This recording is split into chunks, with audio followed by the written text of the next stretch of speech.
Hello friends, book as বাংলাতে আপনাদের সবাইকে অনেক অনেক স্বাগত। কখনো কি আপনার মনে হয়েছে যে আপনার জীবন এমন এক গোলকধাঁধায় আটকে গেছে যেখান থেকে বেরোনোর কোনো পথ নেই? কখনো কি মনে হয়েছে যে আপনার ভাগ্যটাই খারাপ এবং আপনি যতই চেষ্টা করুন না কেন ভালো কিছুই হবে না? আজকের এই গল্প আর এই বইটি হয়তো আপনার জীবনের সেই টার্নিং পয়েন্ট হতে চলেছে, যার জন্য আপনি বহু বছর ধরে অপেক্ষা করছেন। আজ আমরা গভীরভাবে আলোচনা করব শুভম কুমার সিংহের লেখা অসাধারণ একটি বই, you become what you think সম্পর্কে। এই গল্পটি শুধুমাত্র একটি বইয়ের সারসংক্ষেপ নয়, এটি একটি সফর, হার থেকে জয়ের দিকে, অন্ধকার থেকে আলোর দিকে এবং সবথেকে গুরুত্বপূর্ণ হল নিজের সাথে নিজের পরিচয়ের দিকে। তো চলুন এই সফর শুরু করা যাক। এই গল্পটি সেই ছেলের যে নিজের চোখেই নিচে পড়ে গিয়েছিল।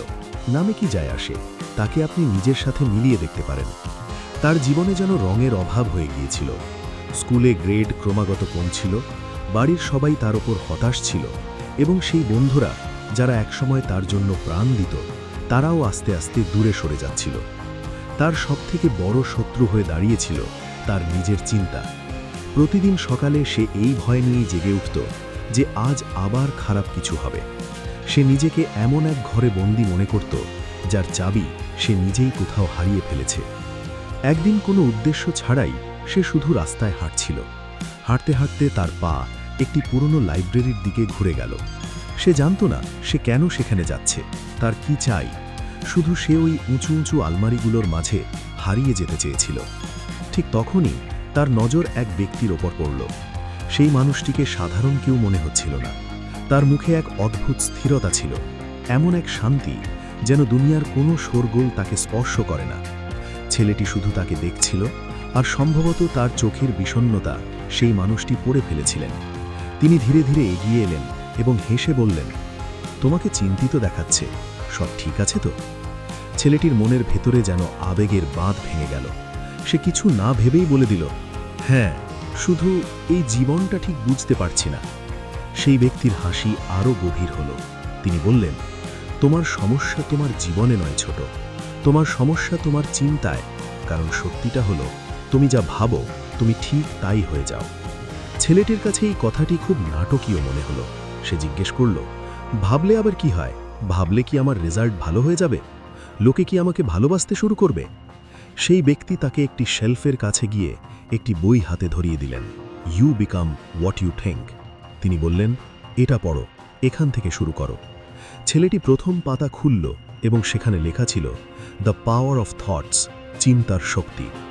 বন্ধুরা, এখান থেকেই শুরু হয় আসল খেলা। বইটিতে লেখা ছিল যে আমাদের চিন্তাগুলোই আমাদের বাস্তবতার ভাস্কর। আপনি যদি প্রতিদিন সকালে উঠে নিজেকে বলেন যে আমি ক্লান্ত, তবে আপনার মস্তিষ্ক আপনার শরীরে সেই সিগন্যালই পাঠাবে। কিন্তু আপনি আপনার চিন্তাভাবনা পজিটিভ রাখেন, তবে ধীরে ধীরে আপনার অভিজ্ঞতাগুলো বদলে যেতে শুরু করবে। সেখানে একটি শব্দ লেখা ছিল, নিউরোপ্লাস্টিসিটি। এটি কোনো জাদু নয়, বিজ্ঞান। আমাদের মস্তিষ্ক পাথরের রেখা নয়, এটি মাটির মতো। আমরা আমাদের চিন্তা দিয়ে এটাকে যেমন খুশি আকার দিতে পারি। ছেলেটি প্রথমবার অনুভব করল যে হয়তো এখনও আশা বাকি আছে। কিছু সপ্তাহ কাটল, ছেলেটি পরিবর্তন অনুভব করল, কিন্তু তার ভয় ছিল যে এই সব কিছু ক্ষণস্থায়ী কিনা। সে আবার সেই লাইব্রেরিতে পৌঁছালো। সেই ব্যক্তি সেখানেই বসেছিলেন। ছেলেটি জিজ্ঞেস করল, স্যার, আমি পজিটিভ তো ভাবছি, কিন্তু ভেতর থেকে মাঝে মাঝে পুরনো কথাগুলো আমাকে টেনে ধরছে। এই কনশাস এবং সাবকনশাস মাইন্ডের ব্যাপারটা কি? সেই ব্যক্তি একটি দীর্ঘশ্বাস ফেলে বোঝালেন, দেখো, তোমার কনশাস মাইন্ড হলো সেটা যা দিয়ে তুমি এখন আমার কথা শুনছ।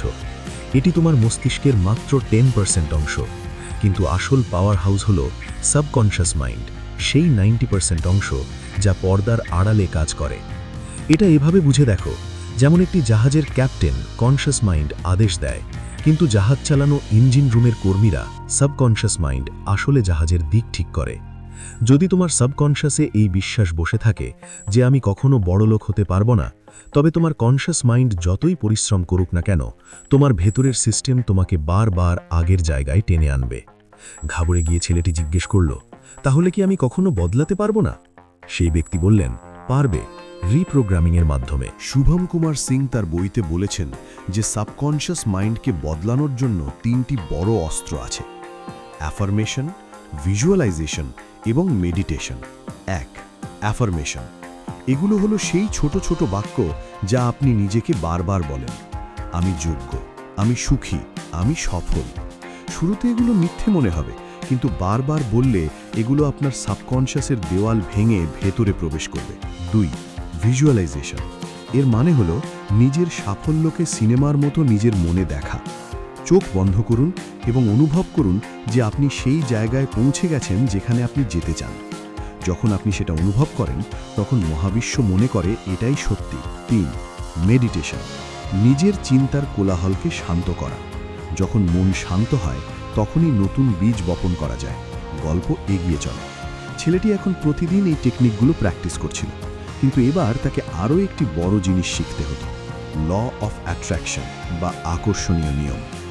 লাইব্রেরির সেই ব্যক্তি তাকে একটি খুব বড় কথা বললেন: তোমার চিন্তা এবং আবেগ ভাইব্রেশন তৈরি করে। এই মহাবিশ্ব একটি রেডিওর মতো। তুমি যদি দুঃখের স্টেশনে টিউন করো, তবে তুমি শুধু দুঃখের গানই শুনতে পাবে। কিন্তু তুমি যদি খুশি এবং কৃতজ্ঞতার স্টেশনে টিউন করো, তবে সেরকম জিনিসই তোমার দিকে আকর্ষিত হবে। এখানে একটি খুব জরুরি কথা আছে বন্ধুরা, শুধু ভাবলে কিছু হয় না, আপনাকে সেটা অনুভব করতে হবে।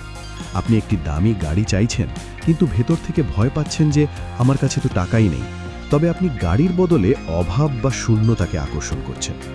কিন্তু বন্ধুরা, এটা কি খুব সহজ? কখনো কি নেতিবাচক চিন্তা আসবে না? ছেলেটিও এটাই জিজ্ঞেস করল। স্যার, মাঝে মাঝে খুব ভয় লাগে, তখন কি করব? সেই ব্যক্তি বললেন, নেতিবাচকতাকে মেরে ফেলা সম্ভব নয়, তাকে রিফ্রেম করতে হবে। যদি মন বলে আমি ফেল করব, তবে তাকে চ্যালেঞ্জ করো। নিজেকে জিজ্ঞেস করো, আমার কাছে কি এই কথার কোনো অকাট্য প্রমাণ আছে? না। তাহলে আমি কেন এটা ভাবব না যে আমি এবার আরও ভালো প্রস্তুতি নেব? নিজের চিন্তার উকিল না হয়ে নিজের চিন্তার জাজ বা বিচারক হও। প্রতিটি চিন্তা পরখ করো, এটা তোমার উন্নতিতে সাহায্য করছে? যদি না করে, তবে সেটা বদলে ফেলো। সবশেষে এই বইটির সবথেকে আশ্চর্যজনক অংশটি আসে: মাইন্ড বডি কানেকশন। ছেলেটি ক্লান্ত থাকত, অসুস্থ থাকত। সে বুঝতে পারল যে যখন আমরা স্ট্রেস বা চাপ নিই, তখন আমাদের শরীর কর্টিসল নামের বিষ তৈরি করে, আর যখন আমরা খুশি থাকি, তখন ডোপামিন এবং সেরোটোনিনের মতো অমৃত। পজিটিভ চিন্তা শুধু একটি দর্শন নয়, এটি আপনার শরীরের ঔষধ। যারা হাসে, যারা কৃতজ্ঞ থাকে, তাদের রোগ প্রতিরোধ ক্ষমতা অনেক বেশি শক্তিশালী হয়। কয়েক মাস পর সেই ছেলেটি আর আগের মতো নেই। তার হাঁটা চলা বদলে গেছে, তার কথায় আত্মবিশ্বাস ছিল, এবং সবথেকে বড় কথা, তার চোখে এখন নতুন এক উজ্জ্বলতা ছিল। লাইব্রেরির সেই মানুষটি অদৃশ্য হয়ে গিয়েছিল, অথবা সম্ভবত সেই ছেলেটি এখন নিজেই নিজের জীবনের সেই শান্ত মানুষ হয়ে উঠেছে। তো বন্ধুরা, শুভম কুমার সিংয়ের এই বই আমাদের শুধু একটি কথাই শেখায়: আপনার বাইরের পৃথিবী আপনার ভেতরের পৃথিবীর প্রতিফলন মাত্র। নিজের চিন্তা বদলান, আপনার পৃথিবী নিজে থেকেই বদলে যাবে। আপনারা যদি এতক্ষণ ধরে শুনছেন, তার মানে হলো আপনিও নিজের জীবন বদলাতে চান।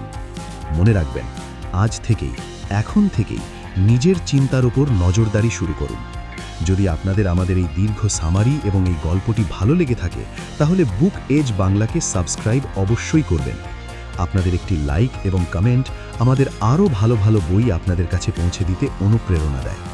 খুশি থাকুন, ভালো চিন্তা করুন, কারণ আপনি সেটাই হয়ে ওঠেন যা আপনি চিন্তা করেন। অনেক অনেক ধন্যবাদ। দেখা হচ্ছে পরবর্তী কোনো অসাধারণ বইয়ের সাথে।